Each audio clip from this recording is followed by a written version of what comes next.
लंबे और घने बाल किसे पसंद नहीं, लेकिन आजकल कई लोगों में बालों का लगातार पतला होना और वॉल्यूम खोते जाना अब एक आम समस्या बन गई है। ऐसा बढ़ते पॉल्यूशन, कई तरह के केमिकल्स और कई कारणों की वजह से हो सकता है। कई लोगों का ऐसा होता है कि उनके बाल उतने घने नहीं रहते जितने पहले होते थे, और पतले और टूटते बाल कई लोगों में स्ट्रेस का कारण भी बनने लगते हैं। ऐसे में वो लोग इस सोच में पड़ जाते हैं कि उनके बाल पतले होने का असल कारण क्या है और वो लोग किस तरह से अपने बालों को घना और मजबूत कर सकते हैं।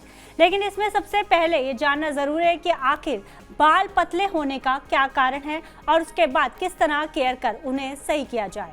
सॉल्यूशन से पहले बात करते हैं उन कारणों की जिनके बारे में आपको पता होना चाहिए कि जो आपके बालों पर बुरा असर डाल रहे हैं।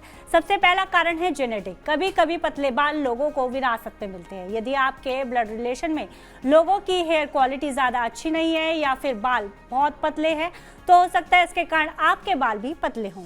जैसे जैसे हमारी उम्र बढ़ती है वैसे ही हमारे बाल स्वाभाविक रूप से पतले होने लगते हैं। हेयर डेंसिटी कम होना उम्र बढ़ने की प्रक्रिया का एक सामान्य हिस्सा है। शरीर के साथ साथ बालों के सही विकास के लिए सही पोषण बहुत ज़रूरी होता है, इसलिए शरीर में किसी तरह के पोषण की कमी का भी हमारे बालों पर बुरा प्रभाव पड़ता है। खासकर डाइट में बायोटिन, आयरन, विटामिन डी और प्रोटीन जैसे ज़रूरी पोषक तत्वों की कमी का होना बालों के पतले होने और टूटने में अहम भूमिका निभाता है। ज़्यादा तनाव में रहने की वजह से भी बालों की हेयर ग्रोथ साइकिल बाधित होती है, जिससे बालों के झड़ने और पतले होने की समस्या बढ़ जाती है। कई तरह की मेडिकल कंडीशन से बालों की ग्रोथ को काफ़ी प्रभावित करती है, जैसे थायराइड डिसऑर्डर बालों के पतले होने का कारण बन सकता है। ये बात हुई कारणों की, और अब बात करते हैं किस तरह हम अपनी हेयर क्वालिटी को सही रख सकते हैं। न्यूट्रिएंट रिच डाइट बालों की सही ग्रोथ और क्वालिटी में अहम भूमिका निभाती है, इसलिए न्यूट्रिएंट रिच फूड्स खाएं, स्पेशली अंडे और नट्स जैसे बायोटीन से भरपूर फूड्स को अपनी डाइट में शामिल करें। इसके अलावा हरी पत्तेदार सब्जियां और प्रोटीन से भरपूर फूड्स जैसे कि मछली, बीन्स जैसे आयरन से भरपूर फूड्स बालों के हेल्दी डेवलपमेंट को बढ़ावा देते हैं। इसके बाद hair care routine, sulphate free shampoos और कंडीशनर्स का इस्तेमाल करें जो हेयर वॉल्यूम बढ़ाने के लिए डिज़ाइन किए गए हैं। एक्सट्रीम हीट, स्टाइलिंग और हार्श केमिकल ट्रीटमेंट से बचें जो आपके बालों को नुकसान पहुंचा सकते हैं।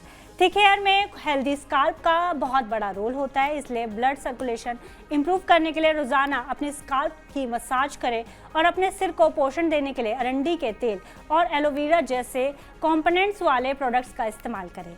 कई तरह के हेयर सप्लीमेंट्स आपकी बालों की केयर में और बालों को घना करने में मदद कर सकते हैं। बायोटीन, कोलेजन और ओमेगा 3 फैटी एसिड जैसे सप्लीमेंट्स के बारे में किसी हेल्थ केयर प्रोफेशनल एक्सपर्ट से परामर्श लें जो बालों के स्वास्थ्य में मददगार हो सकते हैं।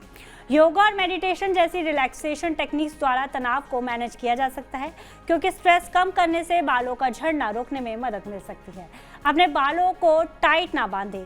पोनीटेल और चोटी जैसे टाइट हेयर स्टाइल बालों की जड़ों पर दबाव डाल सकते हैं और टूटने की वजह बन सकते हैं, इसलिए ऐसे हेयर स्टाइल करें जिनसे बालों की जड़ों पर दबाव न पड़े। अपने बालों को ज़्यादा बेहतर बनाने के लिए स्प्रेस और रूट लिफ्टिंग पाउडर्स जैसे हेयर ग्रोथ प्रोडक्ट्स का भी आप इस्तेमाल कर सकते हैं। अमेरिकन एकेडमी ऑफ डर्मेटोलॉजी के मुताबिक हर दिन 50 से 100 बाल झड़ना सामान्य बात है, लेकिन अगर किसी व्यक्ति के बाल इससे ज़्यादा यानी कि ज़्यादा मात्रा में झड़ रहे हैं और कई तरह का प्रयास करने पर भी दिन पर दिन पतले होते जा रहे हैं, तो फिर डर्मेटोलॉजिस्ट या ट्राइकोलॉजिस्ट से एक बार ज़रूर सलाह लें, क्योंकि ये किसी बालों से जुड़ी किसी समस्या का कारण भी हो सकते हैं। फिलहाल इस खबर में इतना है। अगर आपको खबर पसंद आई है तो प्लीज़ इसे लाइक शेयर करना मत भूलिएगा। साथ ही हमारे चैनल TV9 भारतवर्ष को सब्सक्राइब करना मत भूलिएगा।